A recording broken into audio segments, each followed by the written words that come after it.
Capítulo 7. Otros temas evaluados en la prueba teórica establecida en la reglamentación vigente. Sumado a los aspectos de la legislación vigente sobre el servicio de los radioaficionados, detallados en capítulos anteriores, se considerará el siguiente material para la realización de las pruebas teóricas y prácticas para la obtención de un permiso para licencia de radioaficionado. 7.1. Manual del radioaficionado de la República de Panamá. Según lo indicado en el oficio número 00423, SUTEL SC 2012 de fecha 2 de mayo de 2012.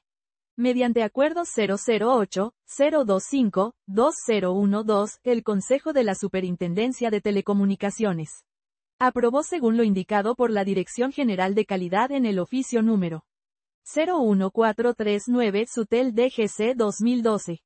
El uso del documento Manual de Radioaficionado de la República de Panamá como fuente bibliográfica oficial en Costa Rica para la realización de los exámenes correspondientes, que se establecen en los artículos 52 y 56 del Reglamento a la Ley General de Telecomunicaciones. Lo anterior, previa obtención de la respectiva autorización por parte del Ministerio de Gobierno de la República de Panamá a través de nota número 323, DAL 12 de fecha 6 de marzo de 2012. Remitida mediante nota número 155, DNMC, el 9 de marzo de 2012. Para la utilización del manual indicado como referencia en Costa Rica, se consideró el material contenido en los capítulos del 2 al 8 del Manual de Radioaficionado de la República de Panamá, como aptos para ser utilizados en la elaboración de las pruebas correspondientes. No obstante, se realizaron modificaciones en cuanto a forma y expresiones no utilizadas en nuestro país, con el fin de adecuar el contenido del material para su utilización y entendimiento en Costa Rica. Seguidamente se presenta el material mencionado. 7. 1.1. Principios eléctricos. 7.1.1.1 Caracteres de la energía eléctrica. 7.1.1.1. 1 Corriente. Se concibe la corriente eléctrica como un flujo ordenado de electrones que atraviesa un conductor entre dos puntos que tienen diferente potencial eléctrico. La dirección de este flujo de electrones es siempre del material con exceso de electrones y que por lo tanto tiene una carga negativa, hacia el material con menos electrones y que por lo tanto tiene una carga positiva. El circuito es el camino completo que recorren los electrones de un punto al otro punto incluyendo la fuente del flujo. El amperio A es la medida de intensidad de la corriente que circula por el conductor en un momento determinado y se representa con el símbolo I. Un culombio, Q, corresponde a 6.25 por 10 a la 18 electrones. Cuando la corriente de 1 amperio atraviesa un conductor, significa que por el conductor pasa en cada segundo un culombio, caso similar a los litros de agua por minuto que pueden fluir por una tubería. La corriente es directa, DC, cuando el flujo de electrones que atraviesa un conductor entre dos extremos tiene un solo sentido. Tal es el caso de la corriente que produce una batería. Si el flujo de electrones invierte su dirección de forma alternada entre los dos extremos, la corriente es alterna. AC. Tal es el caso de la corriente producida por la rotación de un generador eléctrico, en el cual la corriente es inducida por el movimiento relativo entre un campo magnético y un conductor en donde el flujo de electrones resultante invertirá su dirección alternadamente cada vez que los puntos con diferente potencial eléctrico se invierten debido a la rotación del rotor del generador. 7.1.1.1. 2 Voltaje. La fuerza que hace mover los electrones por el circuito se conoce como fuerza electromotriz. FEM, o voltaje. V. El voltaje consiste en la diferencia de potencial que, como una presión eléctrica, hace fluir la corriente de forma similar a la presión que hace salir el agua de una llave. El flujo de electrones se produce por la tendencia natural de los electrones de moverse del material que tiene exceso de electrones hacia el material que tiene deficiencia de electrones. El voltaje se representa con el símbolo V, y su unidad de medida es el voltio. V. Un voltio es la medida de fuerza electromotriz que se requiere para impulsar la corriente de un amperio a través de una resistencia de 1 ohmio. 7.1.1.1. 3 Resistencia. Los materiales se oponen de manera natural al paso de la corriente eléctrica que los atraviesa. Este fenómeno se conoce como resistencia y se representa con el símbolo R. La unidad de medida de la resistencia es el ohmio. Omega. La resistencia de un conductor será de 1 ohmio. 1 ohmio. Si permite que fluya la corriente de 1 amperio cuando se aplica una fuerza electromotriz de 1 voltio. Mientras más alta la resistencia en un conductor eléctrico, menor será el flujo de corriente. No hay que confundir el fenómeno de la resistencia eléctrica propiamente con el dispositivo del mismo nombre cuya función es controlar la cantidad de corriente que puede fluir por un circuito. Estos dispositivos son de varias clases, siendo una de las más comunes la resistencia de carbón, fabricada de grafito comprimido cubierta de una pintura aislante e identificada con barras de colores que corresponden al código que indica el valor en ohmios de la resistencia. El código de colores para resistencias es un sistema estandarizado que permite identificar el valor de resistencia, la tolerancia y otras características de una resistencia mediante bandas de colores. Las resistencias pueden tener 4, 5 o 6 bandas. Resistencias de 4 bandas. Las dos primeras bandas representan los dígitos significativos. La tercera es el multiplicador, potencia de 10, y la cuarta indica la tolerancia. Por ejemplo, una resistencia con bandas rojo, violeta, naranja y oro representa 27 kiloohmios con más-menos 5% de tolerancia. Resistencias de 5 bandas. Las tres primeras bandas representan los dígitos significativos. La cuarta es el multiplicador y la quinta es la tolerancia. Se usa cuando se requiere mayor precisión. Resistencias de 6 bandas, además de los elementos anteriores. La sexta banda indica el coeficiente de temperatura, ppm, grado C, lo cual es útil en aplicaciones sensibles a la temperatura. Cada color tiene un valor específico. Negro igual a 0, marrón igual a 1, rojo igual a 2, naranja igual a 3, amarillo igual a 4, verde igual a 5, azul igual a 6, violeta igual a 7, gris igual a 10 y blanco igual a 9. En el multiplicador, estos valores representan potencias de 10. Para la tolerancia, colores como oro, más-menos 5%, y plata, más-menos 10%, son comunes. El coeficiente de temperatura, presente en resistencias de 6 bandas, también sigue un código de colores. Este sistema permite leer de forma rápida y precisa el valor de una resistencia sin necesidad de instrumentos adicionales, debido a que la resistencia puede cortar la energía eléctrica al fluir por un conductor. Esta se puede transformar en otras clases de energía como calor o energía electromagnética. Por otro lado, existen materiales que sin embargo oponen muy poca resistencia a la corriente. Estos materiales se denominan materiales conductores y la resistencia que ofrecen también está relacionada con el grosor, longitud y temperatura del material conductor. Ejemplos de materiales conductores son plata, cobre, oro y aluminio. También hay materiales que tienen una resistencia muy elevada, o casi total, a la corriente. Estos materiales se denominan materiales aislantes. Algunos ejemplos de materiales aislantes son caucho, vidrio y mica. 7.1.1.1. 4. La ley de Ohm.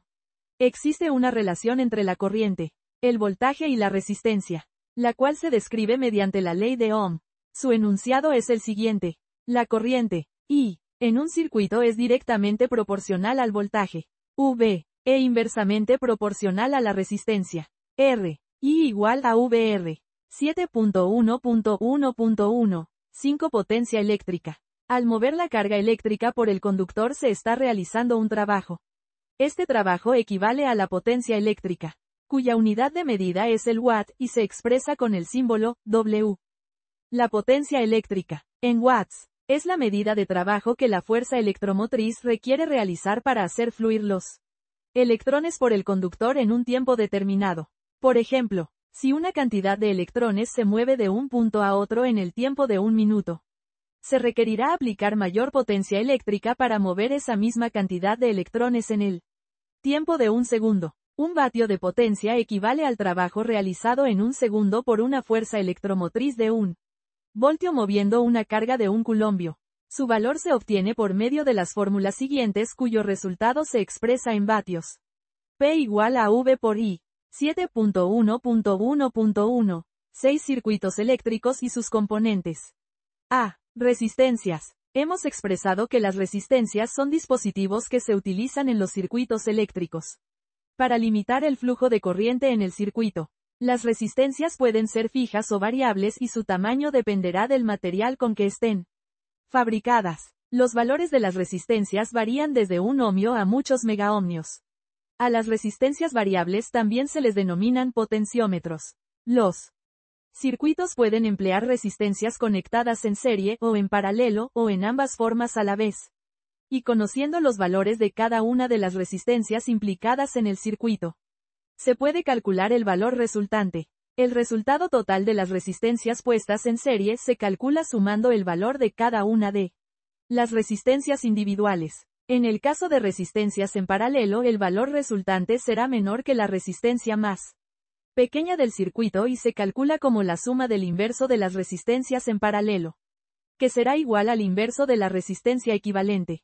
B. Capacitores o condensadores. La función principal de un capacitor consiste en actuar como un acumulador durante un breve periodo de tiempo, lo cual implica que el capacitor se carga de electricidad. Si dos placas de metal, separadas por una capa de aire o por un material aislante, se conectan entre sí por intermedio de una batería, cada una de las dos placas se cargará, una de ellas con carga positiva y otra con carga negativa, permaneciendo cargadas las placas aunque se desconecte la batería, formando un condensador que puede cargarse y descargarse a voluntad con la apertura o el cierre de un interruptor.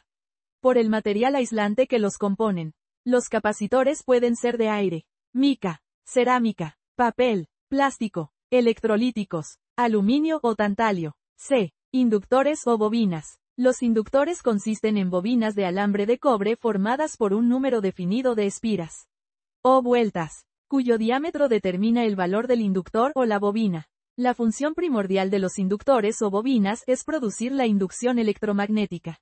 D. Diodos y tubos electrónicos o válvulas. Los diodos son dispositivos utilizados para controlar el paso de la corriente en un sentido solamente. Actúan como válvulas, utilizándose usualmente para rectificar una corriente alterna permitiendo el paso de solo la mitad de un ciclo, convirtiendo la corriente alterna en corriente continua. Los diodos utilizados para este propósito reciben el nombre de rectificadores. Los tubos electrónicos, conocidos también como válvulas electrónicas, son dispositivos de emisión térmica de electrones o emisión termoiónica. El tubo electrónico más simple contiene un electrodo primario llamado ánodo y un filamento llamado cátodo, revestido de tungsteno que al tornarse incandescente emite electrones. El tríodo es un tubo electrónico que tiene 3 electrodos.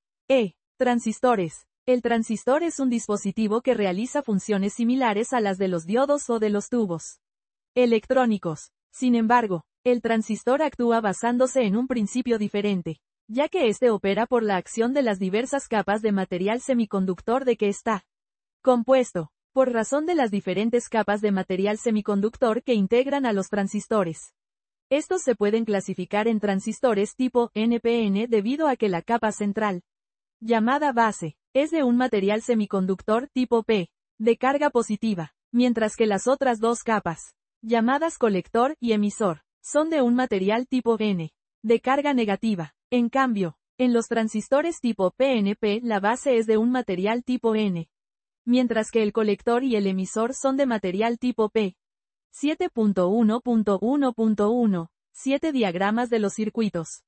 Un diagrama de un circuito es una forma de representar gráficamente los diversos tipos de elementos que componen un circuito eléctrico en el que se indica, además, cómo están estos conectados. En el diagrama del circuito se utilizan símbolos esquemáticos que son símbolos especiales o figuras que se utilizan para representar los componentes en el diagrama. Pueden enumerarse los elementos en el diagrama para su identificación y también puede indicarse su respectivo valor. Otra forma en que usualmente se representan los circuitos, de manera más sencilla, es mediante la sustitución de los diversos componentes por bloques, eliminando las conexiones. Estos diagramas se denominan diagramas de bloque. 7.1.1.1. 8 propiedades de los circuitos electrónicos. A. Capacitancia. La capacitancia corresponde a la habilidad que tiene un dispositivo capacitor para acumular una carga eléctrica, la cual es función de la distancia que separa las placas en el capacitor, el tamaño de las placas y el dieléctrico que las separa. La capacitancia se representa con el símbolo C, y su unidad de medida es el faradio. F. En su uso práctico un faradio es una medida muy grande. Por eso, comúnmente se utilizan medidas más pequeñas como el microfaradio, μF, que equivale a 1 por 10 a la menos 6 faradios o el picofaradio, PF, que equivale a 1 por 10 a la menos 12 faradios. Si se aplica el voltaje de 1 voltio a las placas de un capacitor y se produce en el capacitor una carga de 1 culombio, la capacitancia será de 1 faradio. La capacitancia que existe en un circuito eléctrico se opone al cambio de voltaje en el circuito. Esta propiedad se denomina reactancia capacitiva. XC. B. Inductancia. Se denomina inductancia al fenómeno resultante de la generación de una fuerza electromotriz debido a la expansión y al colapso del campo magnético en un conductor, el cual a su vez causa una resistencia al flujo de la corriente. La inductancia se representa con el símbolo L, y su unidad de medida es el Henry o henrio. H. La inductancia que existe en un circuito eléctrico se opone al cambio de corriente en el circuito. Esta propiedad se denomina reactancia inductiva. XL. C. Impedancia. Hay circuitos que poseen propiedades de reactancia tanto inductiva como capacitiva, además de la resistencia natural que tiene el material conductor del circuito. Cuando la carga de consumo de un circuito se debe en parte a la resistencia y en parte a la reactancia, capacitiva o inductiva, se dice que el circuito tiene impedancia, la cual se representa con el símbolo Z. D. Circuitos resonantes. En su esencia, el funcionamiento de los equipos de comunicaciones está basado en los efectos que sufre la corriente alterna al pasar por dos tipos básicos de componentes: los que producen capacitancia, capacitores o condensadores, y los que producen inductancia, inductores o bobinas. Cuando por medio de los capacitores y de los inductores hacemos oscilar la corriente de electrones en un circuito de un sentido a otro sentido contrario, obtendremos un circuito oscilante o resonante.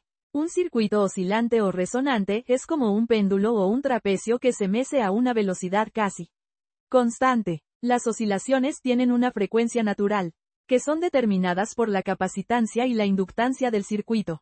Este período natural de oscilación se llama frecuencia de resonancia y se representa con el símbolo FR. 7. 1.2. Emisión y recepción de las ondas.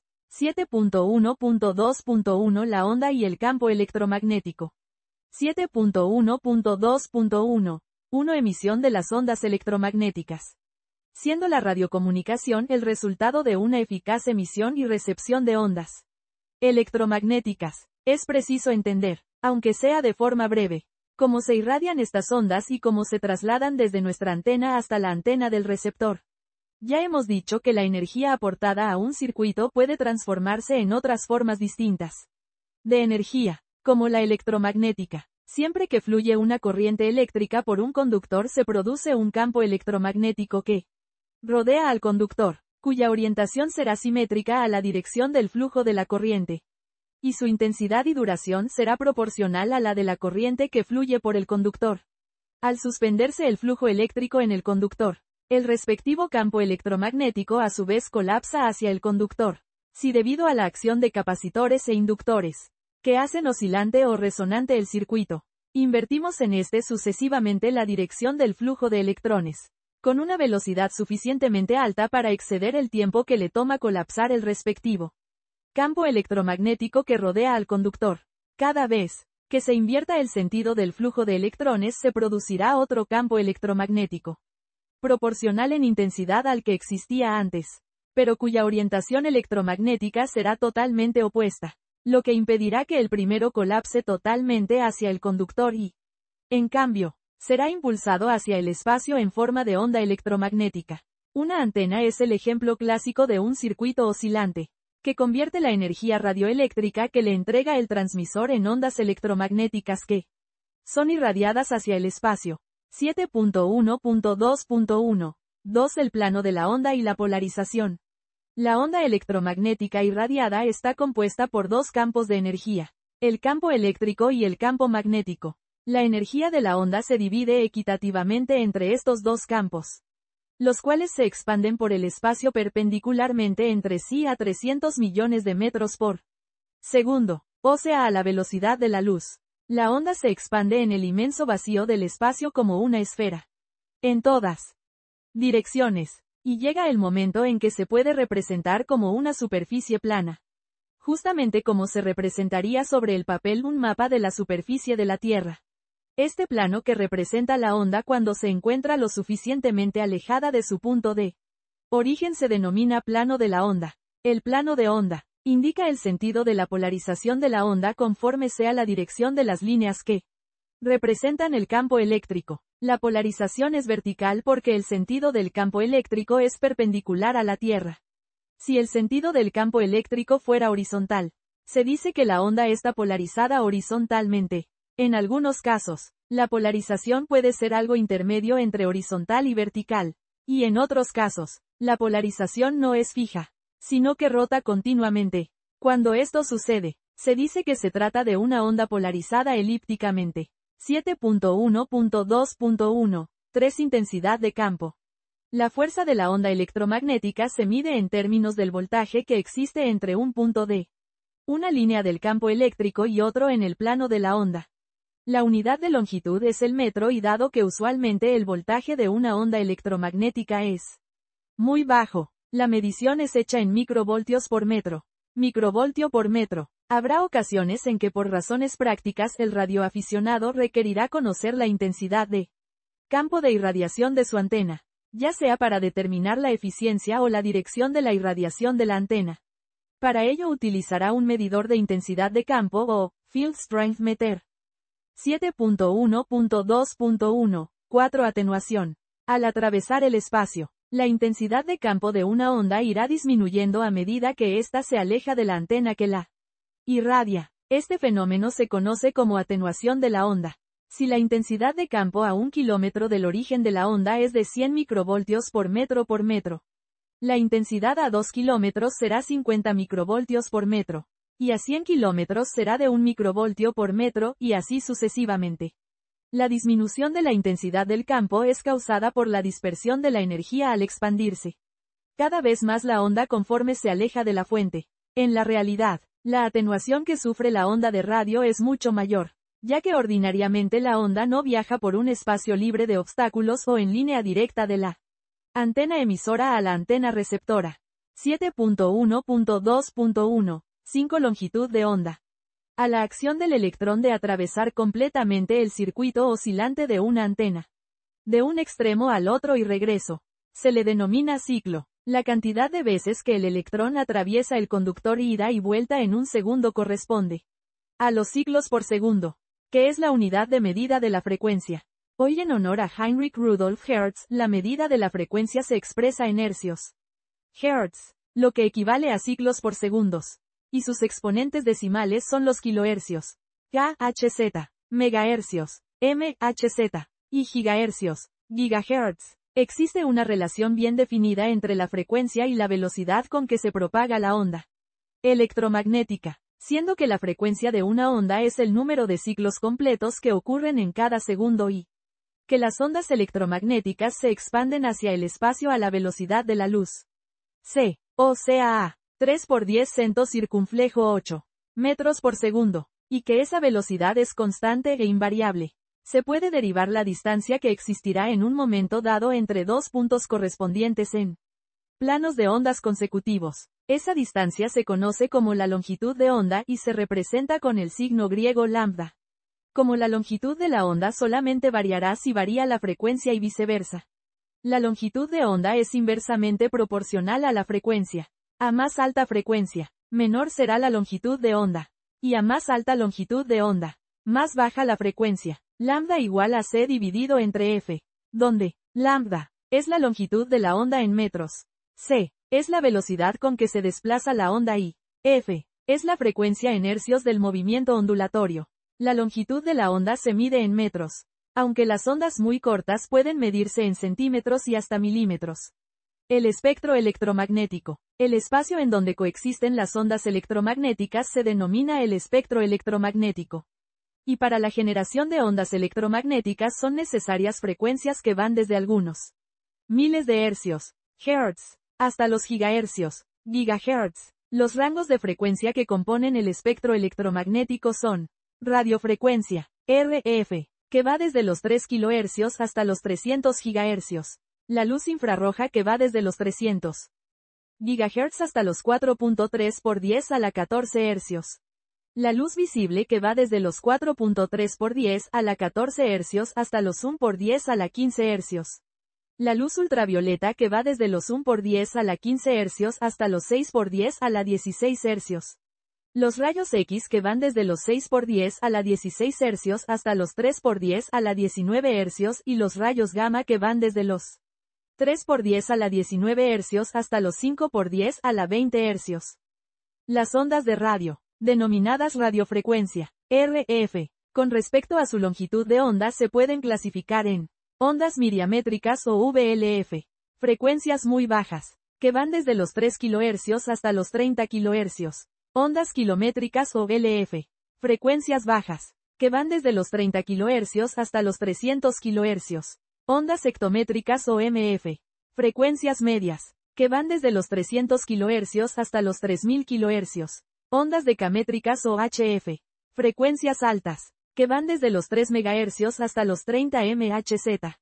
Ondas métricas o VHF, frecuencias muy altas, que van desde los 30 MHz hasta los 300 MHz. Ondas decimétricas o UHF, frecuencias ultra altas, que van desde los 300 MHz hasta los 3000 MHz. Ondas centimétricas o SHF, frecuencias super altas, que van desde los 3 GHz hasta los 30 GHz y las ondas milimétricas o EHF, frecuencias extremadamente altas, que van desde los 30 GHz hasta los 300 GHz. 7.1.2.1, 6 Interferencia y fase. Cuando dos ondas se cruzan se pueden producir cambios o variaciones, favorables o desfavorables en la amplitud de las ondas. Estas variaciones, como resultado de combinar dos o más ondas, se llaman interferencia. Las ondas que se encuentran con sus crestas y sus valles juntas se dice que están en fase. Las ondas que se encuentran con las crestas de una sobre los valles de la otra se dice que están desfasadas. 7.1.2.2 Líneas de transmisión. 7.1.2.2. 1 Características de las líneas de transmisión. Por lo general las antenas se instalan algo lejos del equipo de radio y de alguna manera hay que llevar la energía de radiofrecuencia, RF, hasta la antena con la mínima pérdida y sin que ésta se irradie. Tal es la función de las líneas de transmisión. Usualmente empleamos el término línea de transmisión para referirnos principalmente a los cables que llevan la energía de radiofrecuencia de nuestro transceptor a la antena y viceversa. No obstante, también se consideran líneas de transmisión las líneas que conectan nuestros equipos entre sí. Es importante que las líneas de transmisión no irradien la energía, sino que la transporten con el máximo rendimiento posible. Existen varios tipos de líneas de transmisión y cada uno tiene particularidades propias para ser más eficiente en determinadas aplicaciones, por lo que hay que conocer las características físicas y las características eléctricas que distinguen a los diferentes tipos de líneas de transmisión.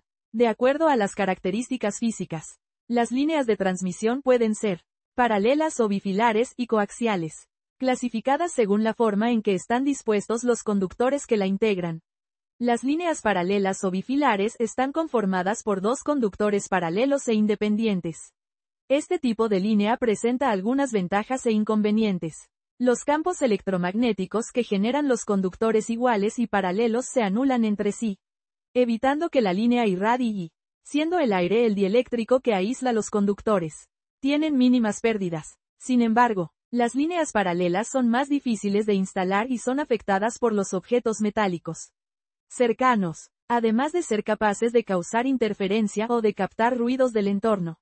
Las líneas coaxiales están formadas por conductores concéntricos, un conductor interno central y otro externo en forma de malla, que están aislados entre sí por un dieléctrico que puede ser de polietileno, vinilo u otros materiales, y protegidos por un forro externo, adquiriendo una forma cilíndrica. Aunque las líneas coaxiales tienen una mayor pérdida de energía que las líneas paralelas por causa del material dieléctrico, el conductor externo o malla del coaxial actúa como un escudo, motivo por lo que en inglés se le denomina shield, que confina dentro de la línea los campos electromagnéticos generados en los conductores, lo que impide la irradiación de radiofrecuencia y la captación de ruidos del entorno en toda su longitud. Además, dichas líneas son mucho más prácticas, ya que son más fáciles de instalar y manejar.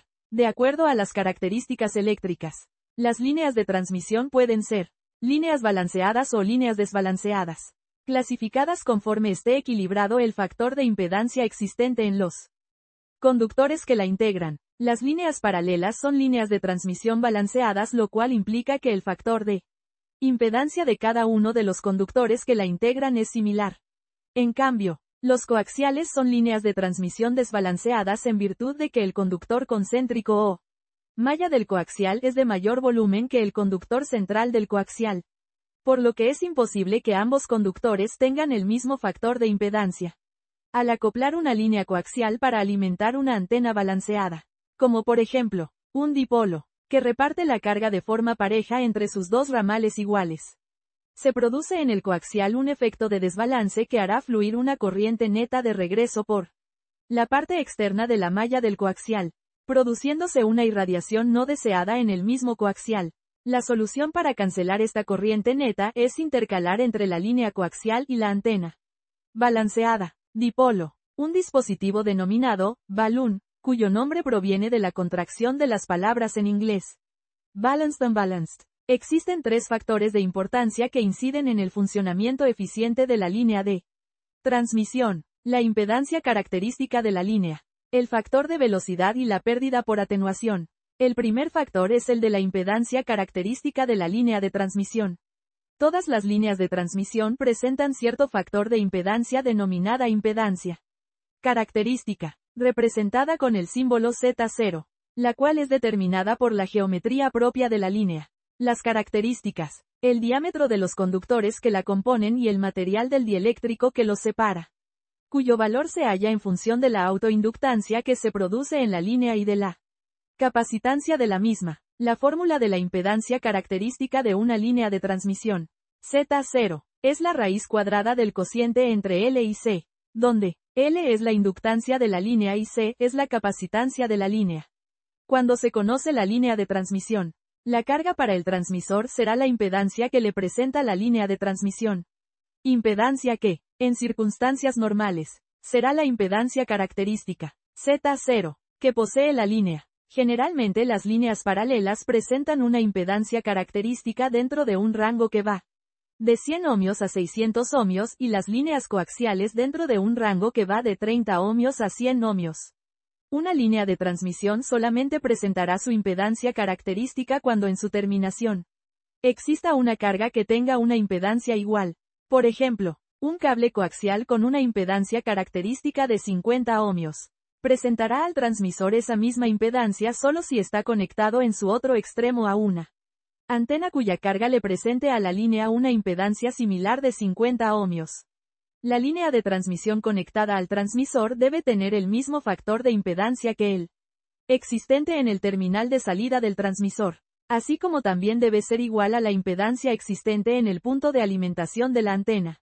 Si la onda de energía de radiofrecuencia que atraviesa la línea de transmisión se encuentra con un punto en la línea en que varía la impedancia, parte de la energía será reflejada de regreso hacia el transmisor, resultando dos ondas: una onda incidente que viaja de transmisor hacia el extremo de la línea y una onda reflejada que regresa desde el punto de variación de la impedancia hacia el transmisor. El producto de la suma vectorial de estas dos ondas contrarias constituyen las ondas estacionarias. El segundo factor que presentan las líneas de transmisión es el denominado factor de velocidad. Se llama factor de velocidad a la relación entre la velocidad con que el flujo de la energía de radiofrecuencia atraviesa una determinada línea de transmisión, respecto a la velocidad que tendría en una línea teórica cuyo factor de velocidad es igual a 1. Y su dieléctrico es el vacío. En la práctica el factor de velocidad siempre será menor que la unidad. Mientras menor sea el factor de velocidad significa que más tarda el flujo de radiofrecuencia en recorrer la línea. El factor de velocidad correspondiente a las líneas paralelas. Línea plana de TV de 300 ohmios. Es de 0.80 y el de las líneas coaxiales. RG, 8. Es de 0.66. El tercer factor de importancia es el factor pérdida. En las líneas de transmisión se produce también cierto grado de pérdida debido a la atenuación de la energía de radiofrecuencia que atraviesa la línea. El Factor de pérdida es generado por los aislantes dieléctricos y los conductores. Producto a las constantes capacitivas e inductivas, más la resistencia que existe a lo largo de la línea. Las sumas de estos componentes hacen que las líneas de transmisión presenten pérdidas que varían logarítmicamente con el largo de la línea y cuya magnitud se expresa en decibelios. dB, por unidad de longitud, metros. 7.1.2.2, 2 Relación de las ondas estacionarias. ROE, se expresó que si la onda de radiofrecuencia, al atravesar la línea de transmisión, encuentra una variación en la impedancia, parte de su energía será reflejada de regreso hacia la fuente de transmisión.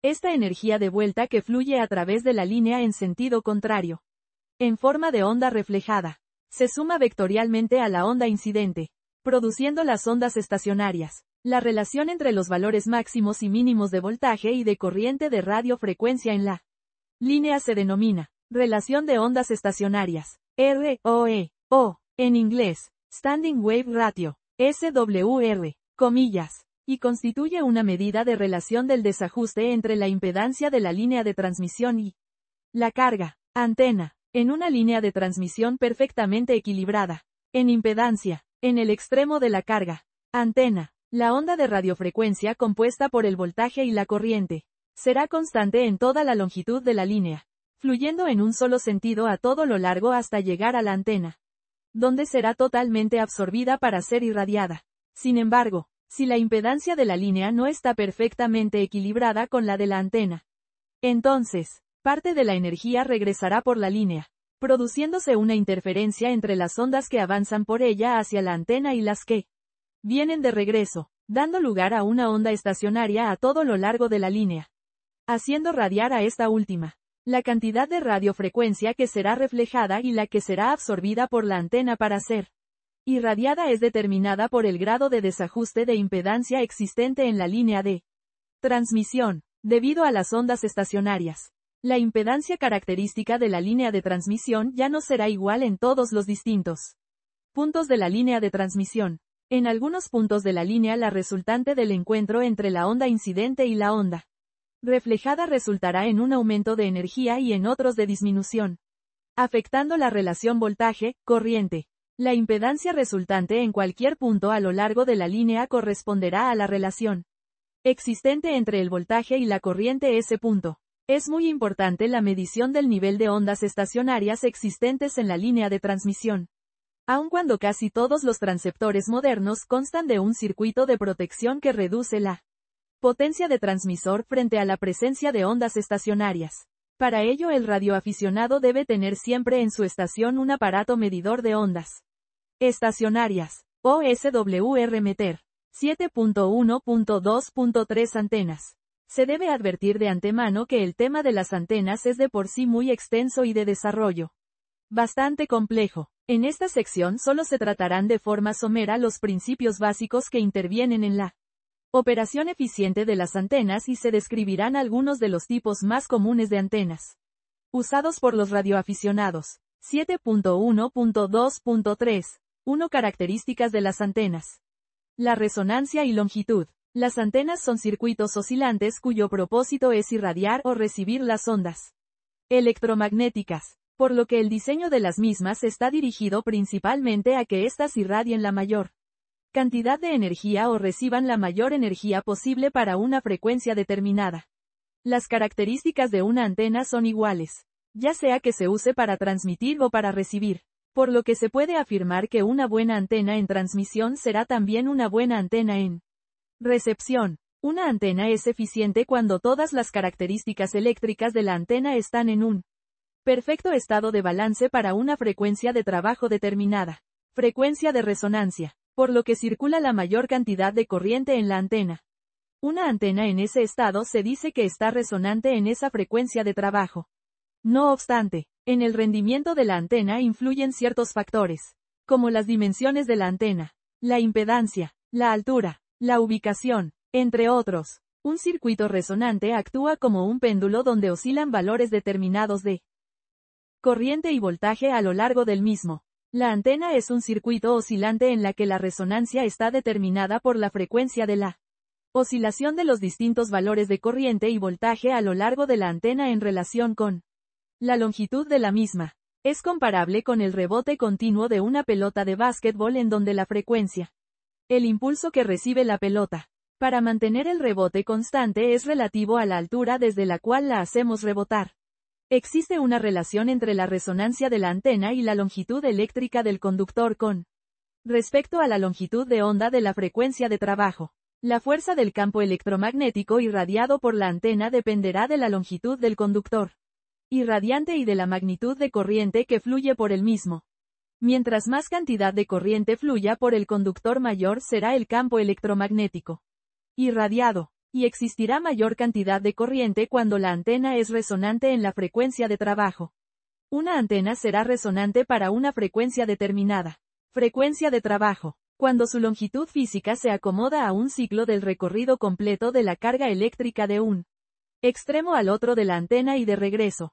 Si la velocidad en que viaja la carga eléctrica es la velocidad de la luz, o sea 300 millones de metros por segundo, la distancia que cubrirá la carga eléctrica en un ciclo de la frecuencia de resonancia corresponderá a la longitud de la onda, o sea, la velocidad de la carga dividida entre la frecuencia, en ciclos por segundos, dará como resultado la longitud de la onda. Aplicando la ecuación anterior obtendremos que la longitud de la antena en metros L es igual a la longitud de onda, cuyo resultado será la longitud eléctrica de la antena, o sea su longitud estrictamente teórica, sin tomar en cuenta los otros factores que hemos mencionado que influyen para que una antena alcance la resonancia. Pero, en la práctica, la longitud física de la antena es menor que la longitud eléctrica debido a que la velocidad de la carga es afectada por objetos próximos a la antena, el diámetro del conductor, la altura de la antena, entre otros. Por lo tanto, es necesario hacer en la fórmula un ajuste a la velocidad de la carga de aproximadamente un 5%,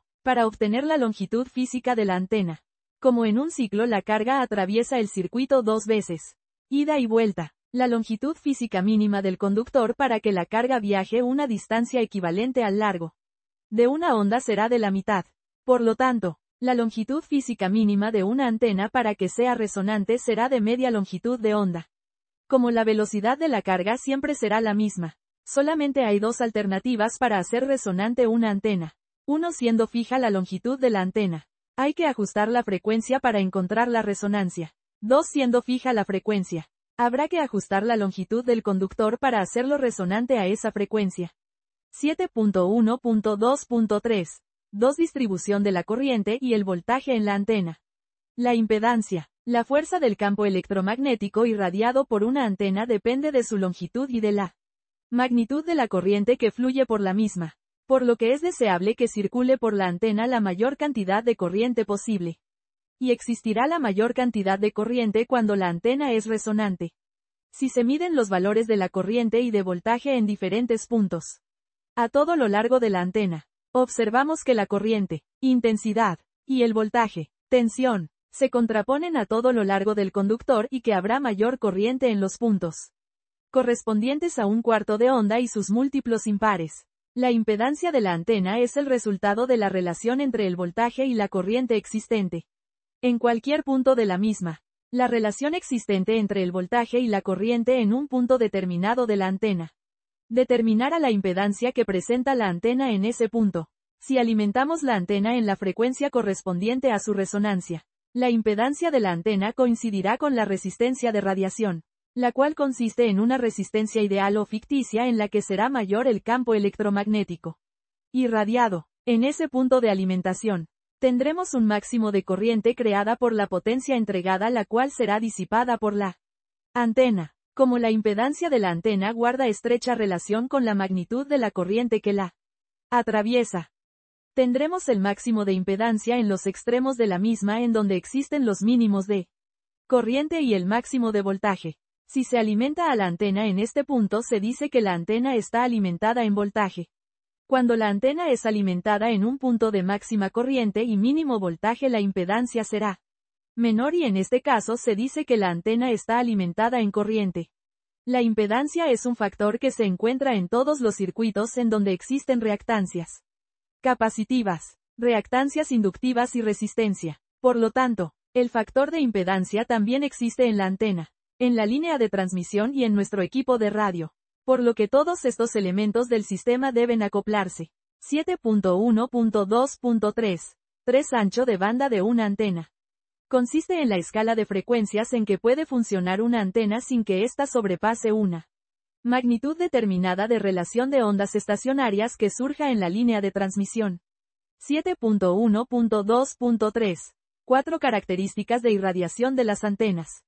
El radiador isotrópico es una antena teórica cuya característica es que irradia igual intensidad de energía en todas las direcciones y se utiliza como unidad comparativa de medida del poder de irradiación de las antenas. El dipolo ideal es una antena que se usa también como punto de referencia comparativo para la medida del poder de irradiación de las antenas. La ganancia de una antena es la medida de la concentración de la potencia entregado por la antena en relación con su directividad, y se expresa en decibelios, dB, que es la medida de la relación de potencia de la antena con un cambio detectable en la fuerza de la señal de la antena, mirado como valor actual del voltaje de la señal. La ganancia de la antena cuando ésta es comparada con el radiador isotrópico se expresa en dBi, que significa decibelios sobre radiador isotrópico.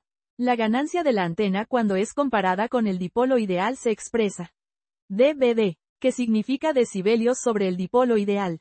En condiciones de laboratorio la unidad de ganancia del dipolo ideal, dBd, equivale a 2.15 dBi. La directividad de la antena es la capacidad de una antena para concentrar el máximo valor de radiación en una dirección deseada, seleccionando el objetivo a donde se desea llegar con más energía irradiada. Dependiendo de la dirección en que pueden irradiar las antenas podemos clasificarlas en antenas omnidireccionales y antenas direccionales. Las antenas omnidireccionales son aquellas antenas que irradian un campo igual en una circunferencia cuyo centro es la antena. Las antenas direccionales o antenas directivas son aquellas antenas que permiten dirigir su campo de irradiación hacia uno o más lugares específicos. Un diagrama de radiación es un gráfico que muestra la fuerza de radiación de una antena en todas las direcciones alrededor de la misma, abarcando 360 grados en el plano horizontal o de 0 grados a 180 grados en el plano vertical. Normalmente estos gráficos se trazan en coordenadas cartesianas o polares y son muy valiosos para los radioaficionados para determinar la efectividad de la antena con respecto a su directividad.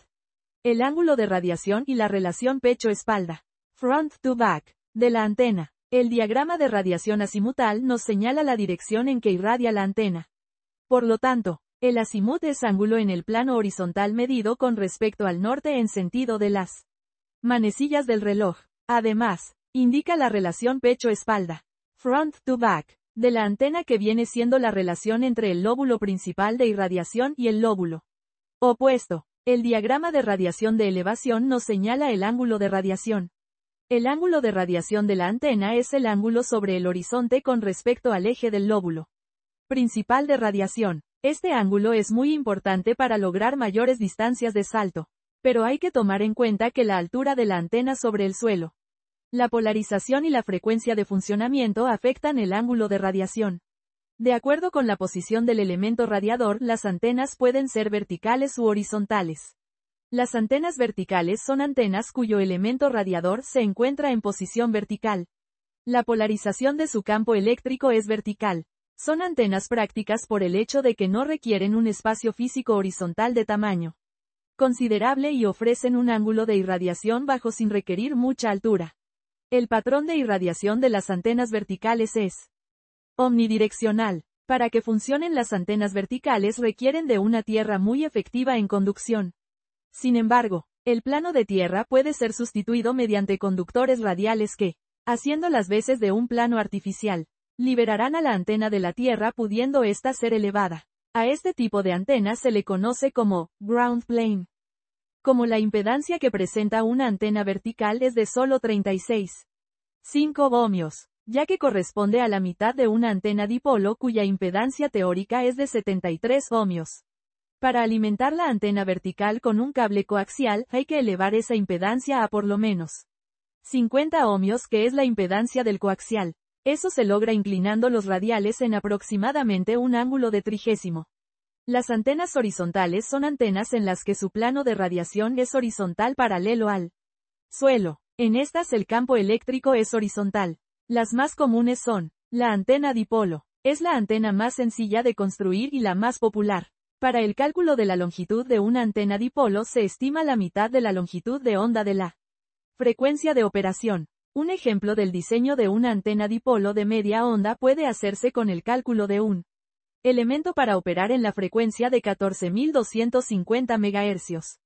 Para lo cual hay que dividir 142.5 entre 14.250, lo que da como resultado que la antena tendrá una longitud total de 10 metros. La longitud total es la existente entre un extremo al otro del dipolo. El diagrama de radiación de una antena dipolo tiene la forma de un 8 horizontal y puede ser considerada como una antena con patrón de irradiación direccional. La mayoría de las antenas horizontales no son más que una derivación de la antena dipolo. Las antenas direccionales, de acuerdo con la forma en que irradian. Hay antenas que direccionan el haz de radiación hacia un punto determinado. Una de las formas más conocidas es la antena Yagi-Uda, denominada así en honor a los profesores universitarios japoneses Hidetsugu Yagi y Shintaro Uda, que la inventaron en los años 20. Aunque comúnmente se le conoce simplemente como antena Yagi.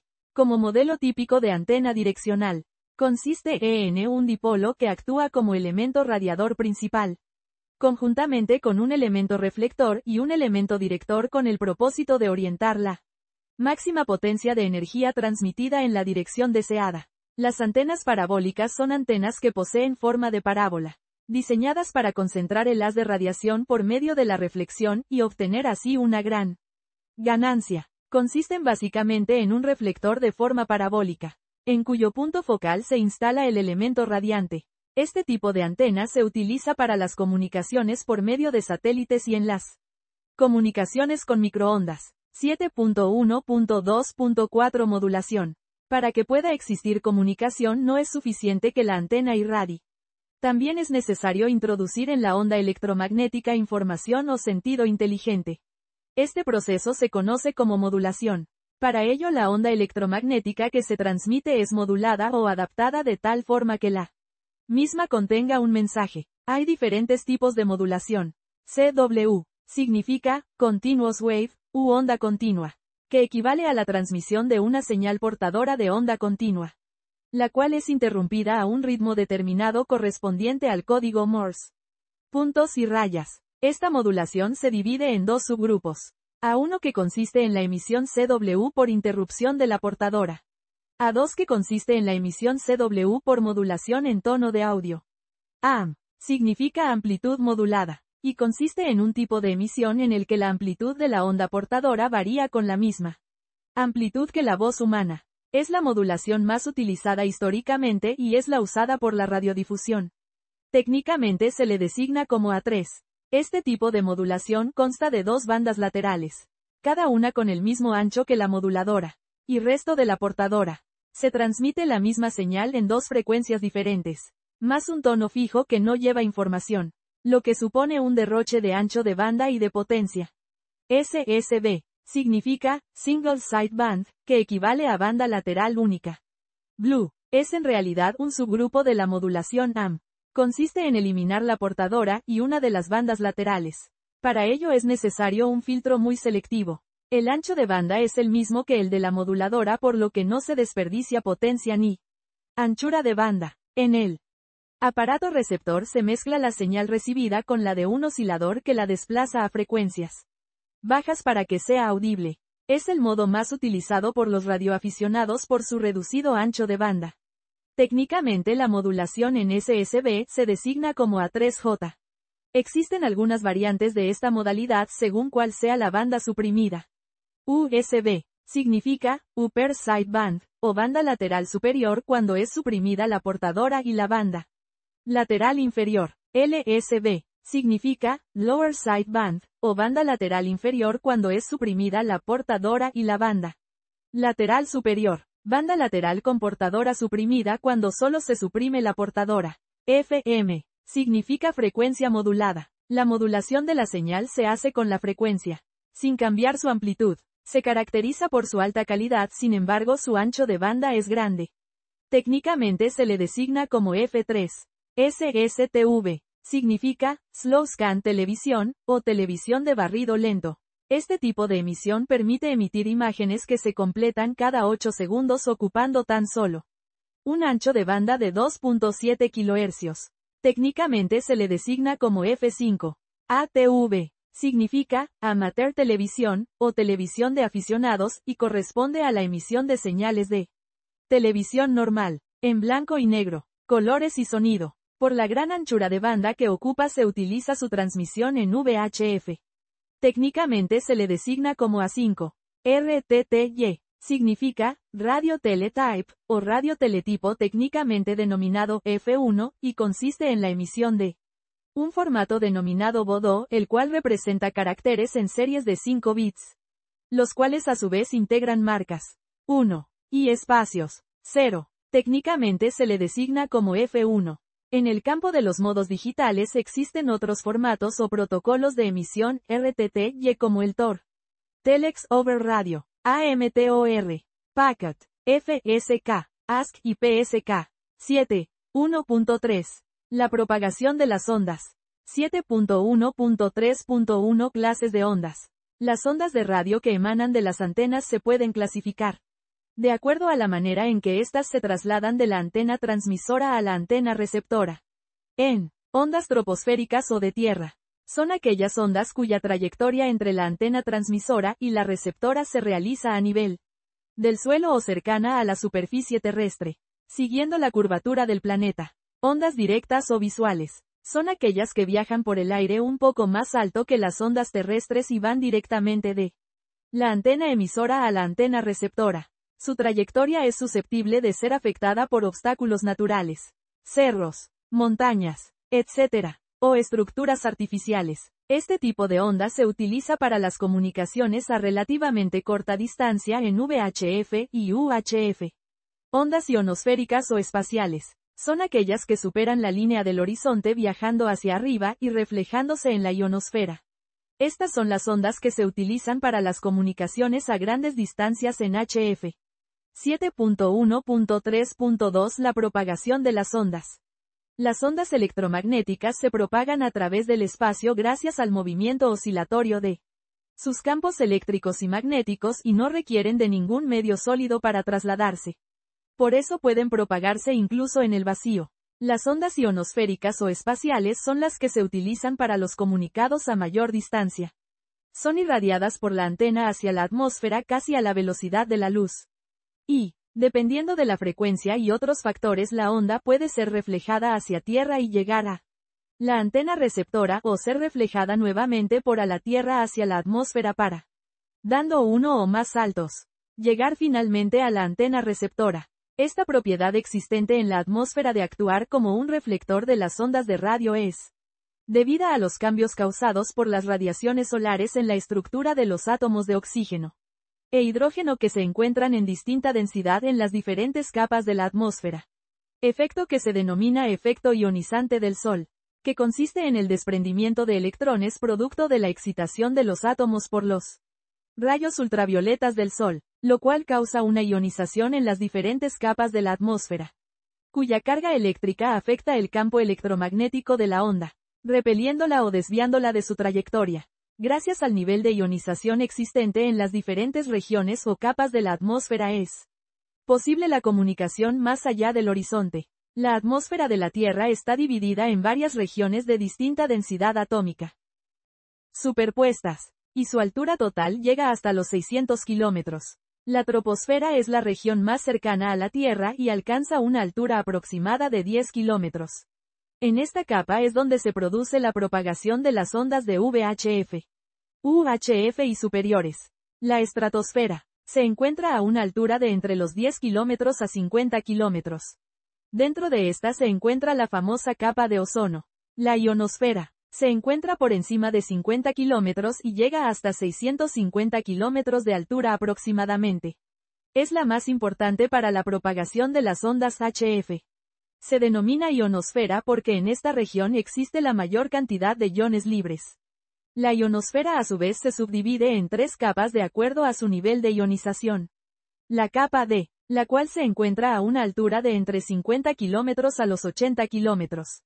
Aparece durante las horas diurnas cuando la radiación solar está al máximo. En virtud de que la densidad atómica del aire en esta región es alta. Los iones y electrones que son liberados por la ionización se recombinan rápidamente cuando llega la noche y la capa se desvanece. La capa E se encuentra a una altura de entre los 100 kilómetros a los 125 kilómetros. En esta región de menor densidad atómica los iones y electrones se recombinan más lentamente. Pero los niveles de ionización también decaen al anochecer y, aunque subsiste una pequeña cantidad de ionización residual, la capa E virtualmente se desvanece al caer la noche. La capa F es la más importante para las comunicaciones a distancia. Durante las horas diurnas la capa F se subdivide en las capas F1 y F2. Pero en la noche estas dos capas se combinan en una sola. Al igual que las capas D y E, los niveles de ionización de la capa F decrecen al anochecer. Sin embargo, los iones y electrones permanecen libres por mucho más tiempo debido a la poca densidad de átomos que existe en esa región. 7.1.3.3 La refracción y absorción de las ondas. Como ocurre con las ondas de luz, los fenómenos físicos de refracción y absorción también inciden sobre las ondas electromagnéticas. Al llegar a la atmósfera, las ondas electromagnéticas pueden ser desviadas hacia la Tierra debido al fenómeno de refracción, haciéndose posible las comunicaciones, o estas pueden también perder su energía debido al fenómeno de la absorción, imposibilitándose por ello las comunicaciones. La densidad de los iones prevalecientes en las distintas capas de la ionosfera F, D y E afectan el curso de las ondas electromagnéticas. A medida que progresa la onda atravesando la ionosfera, las ondas son dobladas hacia la Tierra al chocar contra los iones. Este desvío de la dirección de la onda se conoce como refracción de la onda. Este fenómeno se produce cuando la onda pasa de una capa de la ionosfera de una determinada constante dieléctrica, producto de la densidad de iones existente, a otra capa que posee distinta constante dieléctrica. El ejemplo típico es el caso de un remo en el agua que parece estar doblado. Cuando la onda de radio atraviesa áreas de diferentes constantes dieléctricas se van produciendo cambios graduales en su trayectoria, hasta que ésta es desviada hacia la Tierra. En otras palabras, las condiciones de densidad de iones influirán directamente en la trayectoria de la onda. Cuanta más alta sea la densidad de iones mayor será la desviación de la trayectoria de la onda. Por otro lado, también puede ocurrir que la onda pierda su energía en forma de calor al chocar con los electrones existentes en la ionosfera. Este fenómeno se conoce como absorción de la onda, cuya característica principal es que las frecuencias más bajas sufrirán una mayor absorción que las frecuencias más altas. Es usual que las comunicaciones a larga distancia se realicen mediante reflejos sucesivos de la onda de radiofrecuencia entre la ionosfera y la Tierra, o el mar, ya que la onda de radio, al volver a la Tierra puede reflejarse nuevamente hacia la ionosfera, para volver a ser refractada hacia la Tierra y así sucesivamente, dando la onda de radiofrecuencia varios saltos antes de llegar a la antena receptora. Si la onda refractada una sola vez por la ionosfera llega a la Tierra directamente a la antena receptora, se tratará de un salto sencillo. Sin embargo, para alcanzar grandes distancias será necesario saltar, a la onda refractada más de una vez, dando saltos múltiples. La distancia del salto se mide sobre la superficie terrestre desde el punto en que se realiza la transmisión hasta el punto en que la onda regresa a la superficie de la Tierra. Dependiendo de las características propias de la superficie en que la onda se refleje, tierra, agua, desierto, etc., a la onda se le atenuará algo de su energía. 7.1.3.4 La máxima frecuencia utilizable, MUF, y la frecuencia crítica. La frecuencia de la onda electromagnética en relación a la densidad de ionización en la ionosfera es otro factor que determina la medida de la desviación del recorrido de la onda. Mientras más alta la longitud de onda, menor frecuencia, mayor será la refracción hacia la Tierra. Y, a la inversa, menor será la refracción de la onda hacia la Tierra mientras más baja sea la longitud de la onda. Mayor frecuencia. La máxima frecuencia utilizable, MUF, es la frecuencia más alta o tope de frecuencia donde aún se puede alcanzar la comunicación entre Utilizando la refracción ionosférica sin que las ondas atraviesen la ionosfera y se escapen al espacio. La frecuencia crítica es la frecuencia más alta que puede tener una señal emitida directamente hacia arriba, en forma vertical, capaz de ser reflejada por la ionosfera. La frecuencia crítica es determinada mediante pulsos de radiofrecuencia lanzados desde distintos observatorios ubicados en diferentes lugares del mundo para medir la capacidad de penetración de las ondas en la ionosfera y con ello obtener datos acerca de las condiciones de ionización en las distintas capas de la ionosfera. Los observatorios utilizan aparatos denominados ionosondas, cuya función es la medición de la frecuencia crítica y predecir con relativa certeza el alcance de las telecomunicaciones en un momento determinado. 7.1.3.5 El ángulo crítico y la zona de sombra o skip zone. Mientras mayor sea el ángulo de penetración, la refracción de la onda será menor y llegará el momento en que la onda atravesará la ionosfera completamente y se perderá en el espacio. Contrariamente, a medida que disminuye de la vertical el ángulo de penetración de la onda, llegará a un ángulo crítico en que la onda ya no se perderá en el espacio, sino que será refractada de vuelta a la Tierra. Las ondas que penetren la ionosfera en ese ángulo crítico o en un ángulo menor que el ángulo crítico serán desviadas hacia la Tierra. El ángulo crítico está relacionado directamente con un fenómeno denominado zona de sombra o skip zone. Esta es la región en donde no se puede lograr las comunicaciones en virtud de que no llegan las ondas ionosféricas por razón del ángulo crítico. El tamaño de la zona de sombra variará de acuerdo a la magnitud del ángulo crítico. Suele ocurrir con frecuencia que existe dificultad de recepción de las ondas debido a cierta atenuación por efecto de los cambios de las dimensiones de la zona de sombra cuando nuestra estación está situada al borde de esta, y debido a las variaciones esporádicas que pueden ocurrir súbitamente en las condiciones ionosféricas y que alteran las condiciones de propagación de un momento a otro. 7.1.3.6 La influencia solar. La posibilidad y la calidad de las comunicaciones a través de las ondas ionosféricas dependen inmensamente de la actividad del Sol, el flujo solar de la luz ultravioleta y demás radiaciones electromagnéticas de amplio espectro que se reciben del Sol. Los disturbios solares y la actividad del campo geomagnético de la Tierra afectan directamente el grado de ionización de nuestra atmósfera. 7.1.3.6. 1. El flujo solar. La magnitud del flujo de luz ultravioleta y de otras radiaciones electromagnéticas que recibimos del Sol se denomina flujo solar, solar flux, y está relacionado principalmente con el número de manchas solares que aparecen en la superficie del Sol, las cuales consisten en regiones en que ocurren perturbaciones donde se generan intensas radiaciones electromagnéticas. Estas manchas solares son observadas y contadas con ayuda de poderosos telescopios, constatándose que el número de manchas visibles guarda relación con un ciclo de 11 años durante el cual el número de manchas aumenta y disminuye de manera sucesiva. Este periodo se conoce como ciclo solar. La ionización de la atmósfera terrestre es mayor cuando el ciclo solar está en la plenitud de su actividad en virtud de que el flujo de luz ultravioleta y de radiaciones electromagnéticas es mayor. La magnitud del flujo solar se mide mediante un índice numérico que va de un mínimo de 6.75 a un máximo de 200. 7.1.3.6. 2 disturbios solares. También ocurren en la superficie del Sol disturbios que ocasionalmente lanzan hacia la Tierra de manera explosiva grandes concentraciones de energía electromagnética, acompañada de gases ionizados y partículas subatómicas que colisionan con el campo geomagnético y la atmósfera de nuestro planeta alterando sus características y causando la ionización de la atmósfera y, por consiguiente, afectando las comunicaciones. Estos disturbios solares se conocen como llamaradas solares, flares, las cuales son enormes erupciones o descargas súbitas de energía en la superficie del Sol que expelen violentamente gran cantidad de radiación electromagnética acompañadas de partículas energéticas, protones y electrones, y gases ionizados, plasma, en ocasiones las partículas energéticas, protones y electrones, que son despedidos hacia la Tierra a una velocidad cercana a la de la luz, chocan contra las partes altas de nuestra atmósfera, y penetran cerca de los polos magnéticos creando en esos lugares una ionización más intensa que en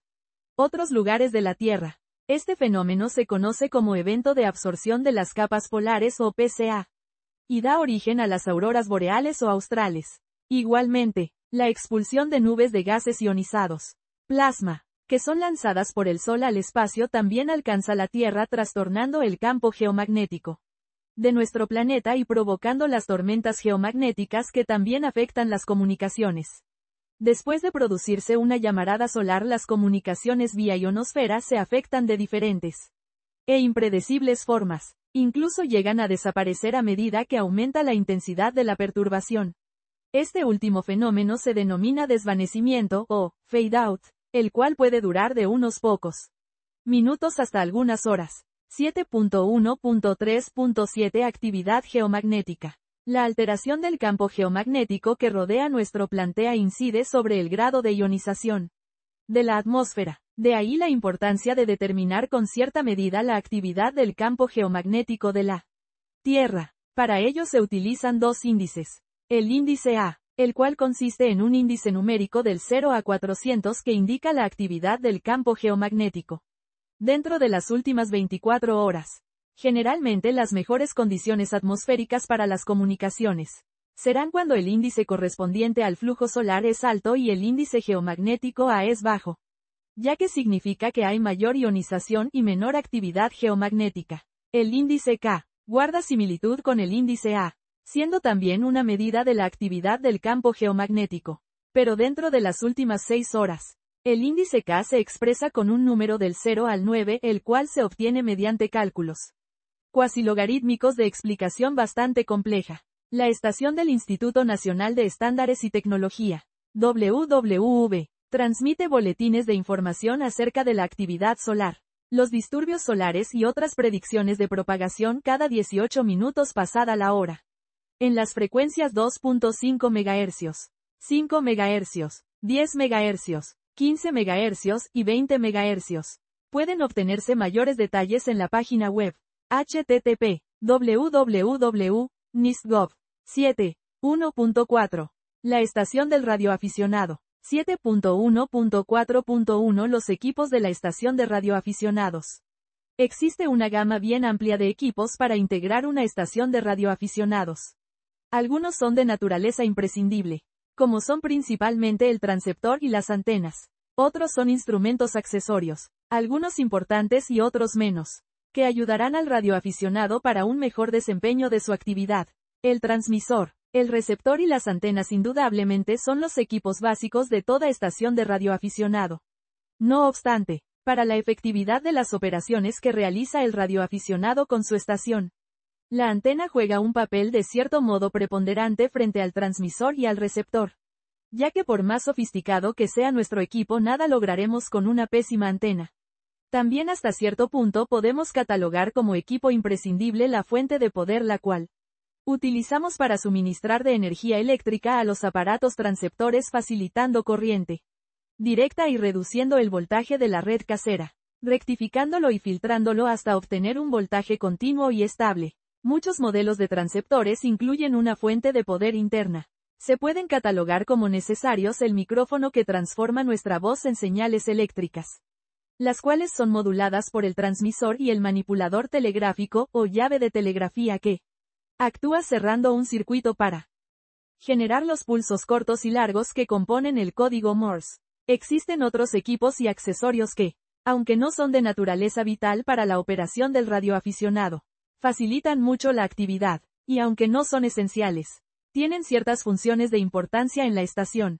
El medidor de ondas estacionarias, que nos indica la relación de ondas estacionarias, ROW, existente en nuestras líneas de transmisión. Es común que el medidor de ondas estacionarias lo tengamos incorporado a un acoplador de antenas o antenna tuner, el cual nos sirve para acoplar la impedancia de línea de transmisión con la impedancia de salida de nuestro transceptor a fin de que éste suministre la máxima potencia. Los diferentes y variados tipos de filtros. Filtro pasa bajo, filtro pasa banda y filtro pasa alto que reducen las frecuencias armónicas, evitando la interferencia a los televisores o evitando que nos afecten a nosotros, las que a su vez pueden producir otros aparatos. Hoy día es necesario, para la operación con los modos digitales, Integrar al equipo de la estación una computadora o PC, la cual además constituirá una herramienta muy valiosa por la versatilidad de programas de ayuda a la radioafición, cálculo de antenas, boletines y el acceso a la gran información que en materia de radioaficionados existe en el Internet. A la computadora la acompañan artefactos como el módem o Terminal Node Controller, TNC, que son dispositivos electrónicos o interfaces que convierten las señales digitales en señales análogas y viceversa. Del mismo género son los procesadores de señales digitales o Digital Signal Processor, DSP, que se encargan de tratar y mejorar las señales transmitidas y recibidas por nuestro equipo y actuar como banco de memoria y como interfaz para la comunicación de nuestro equipo con la PC. 7.1.4.2 La seguridad en la estación. En virtud de que los radioaficionados pasamos mucho tiempo sentados frente a nuestros equipos en el cuarto de radio o shack, como solemos llamarlo, es de suprema importancia tomar en cuenta tanto la adecuada ubicación de los equipos en nuestra estación, así como otros elementos que nos brindarán comodidad y seguridad durante nuestra operación. La estación debe instalarse en una habitación con buena iluminación y que ofrezca un ambiente tranquilo, en donde no seamos molestados ni molestemos a otros. Durante el día es preferible la iluminación natural sin que los rayos de sol incidan directamente sobre los equipos. Por la noche debemos colocar una lámpara que ilumine bien el sitio de trabajo, pero sin que produzca un ambiente caluroso, o que encandile o fatigue la vista. Es obvio que debemos contar también con una silla cómoda que nos permita adoptar una buena postura y desde la cual podamos alcanzar a nuestros aparatos sin tener que hacer mayor esfuerzo. Los equipos a su vez deben estar ubicados en una mesa estable y firme, lo suficientemente amplia para que no estén amontonados de forma tal que se recalienten por falta de adecuada ventilación y el transceptor debe estar colocado frente a nosotros. Si tenemos dos aparatos separados, transmisor y receptor, el receptor debe colocarse a la derecha si somos diestros. Tanto el micrófono como la llave de telegrafía deben colocarse frente a nosotros de forma tal que no tengamos que tomar posturas incómodas para usarlos. Es importante que en nuestra mesa tengamos una buena cantidad de papel y lápiz para anotar. Respecto a la seguridad en nuestra estación, no está de más afirmar que debemos ser vigilantes del estado físico de los cables de alimentación eléctrica de los equipos y la condición de los enchufes, de cuya capacidad nunca debemos abusar. De ser posible, el circuito eléctrico principal de nuestro cuarto de radio debe ser independiente del resto de nuestra vivienda. Otro punto a considerar es la puesta a tierra o ground, a la cual debemos conectar los mástiles o torres de las antenas, de conformidad con la norma NFPA 70, en su última versión en español denominada NS 2008, oficializada en Costa Rica como Código Eléctrico de Costa Rica para la Seguridad de la Vida y de la Propiedad, mediante decreto número 36.979 MEIC, publicado en la Gaceta número 33 del 15 de febrero del presente año y lo establecido en el capítulo 10, normativa de puesta a tierra, del Reglamento de Prestación y Calidad de los Servicios, publicado en la Gaceta número 82 del 29 de abril del 2009. En lo que corresponda, asimismo, aunque no se ha demostrado que la baja potencia y esporádica cantidad de radiofrecuencia que normalmente emiten las antenas de radioaficionados sean perjudiciales. Hay que evitar el contacto directo con los sistemas irradiantes de nuestra antena en el momento en que se transmite para evitar quemaduras. Por ello, es preferible que las antenas se sitúen en sitios fuera del alcance de las personas. Igualmente, hay que tener mucho cuidado con las torres ya que éstas tienen un atractivo muy especial para los niños que los impulsa a treparlas, con el consiguiente peligro. 7.1.5. Técnicas de operación del radioaficionado. 7.1.5.1 Acción de escuchar. Uno de los peores errores que puede cometer un principiante es comenzar a transmitir, ya sea en fonía o en telegrafía, sin primero escuchar. Escuchando previamente las bandas se aprende cómo y cuándo debemos transmitir y la manera correcta en que debemos expresarnos en la radio. Aprenderemos cuál es el momento correcto para intercalar oportunamente nuestras transmisiones, tanto en fonía como en telegrafía, y cuándo dejar espacios en blanco al transmitir. Además, percibiremos la forma como operan las estaciones con las que queremos comunicarnos y apreciaremos las condiciones de la propagación atmosférica para valorar si es factible la comunicación y determinar cuáles son las regiones del mundo que recibimos con claridad e identificaremos previamente las estaciones que escuchamos. Sin embargo, el motivo principal de nuestro deber de escuchar antes de transmitir es asegurarnos que nuestra transmisión no irrumpirá o perturbará a otras estaciones que estén usando la frecuencia. Operar la radio con calma y sin ansiedades de ninguna clase aumentará nuestra confianza y habilidad. Pero sobre todo hará que nuestros colegas nos cataloguen como buen radioaficionado. Muy respetado y apreciado. Un radioaficionado con el que será un verdadero placer contactar. Es tan importante aprender a escuchar primero que en muchos países los reglamentos exigen que los aspirantes a ser radioaficionados se licencien primero como radioescuchas y comprueben, con las correspondientes tarjetas, el haber escuchado una cantidad determinada de estaciones. 7.1.5.2 La operación en fonía. SSB. Ya hemos dicho que no debemos causar interferencia a otros colegas que estén usando la frecuencia. Por lo tanto, siempre antes de transmitir es necesario primero escuchar para asegurarnos que la frecuencia que elegimos para transmitir no está siendo utilizada por otros colegas a los cuales vamos a interrumpir e importunar, y luego de escuchar por un tiempo prudencial. Si no percibimos actividad en la frecuencia, nos aseguraremos si ésta se encuentra libre preguntando: ¿está en uso la frecuencia? Si no obtengamos respuesta, y solamente cuando estamos seguros de que la frecuencia está libre, entonces podemos empezar a transmitir. Nuestra llamada debe ser pronunciada de forma clara, pausada y sin gritar, haciendo énfasis en nuestro indicativo utilizando el código fonético internacional. CQ, esta es la estación Tango India 2 Alfa Bravo Charlie. CQ, esta es la estación Tango India 2 Alfa Bravo Charlie.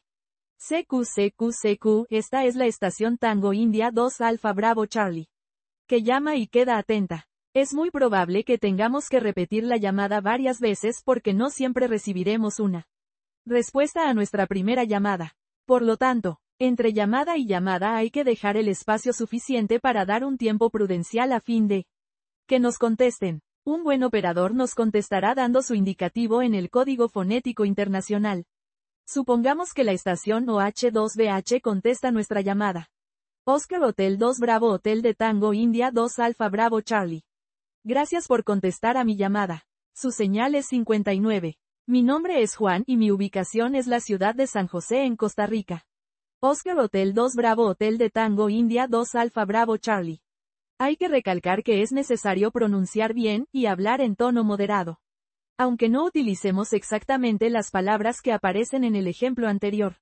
Si no logramos captar a la primera el indicativo o cualquier otro dato de la estación que nos contesta, no hay nada de malo en pedirle amablemente que lo repita. Pero para no depender de nuestra memoria hay que tener siempre a mano papel y lápiz. Es importante conocer bien y utilizar adecuadamente el código fonético internacional para evitar las equivocaciones en nuestras comunicaciones, especialmente para no confundir las letras de los indicativos de las estaciones, los nombres de los lugares y de las personas, sobre todo si no hablamos el mismo idioma. Sin embargo, no hay que pasar de ridículo abusando del código fonético. Especialmente si trabajamos a través de repetidoras en las bandas VHF y UHF, y tampoco usar un código fonético inventado con palabras raras que nadie entiende. El buen operador se distingue por el correcto empleo del código fonético internacional. Lo mismo se puede afirmar del uso inadecuado del código Q, en la modalidad de fonía, del cual los pésimos operadores exageran y hasta trastornan el significado de los términos de este código. Recordemos siempre que nuestra forma de comunicarnos dirá mucho de nosotros. Por lo tanto, debemos hablar de forma calmada, clara y ser siempre amables, corteses y respetuosos en todos nuestros comunicados.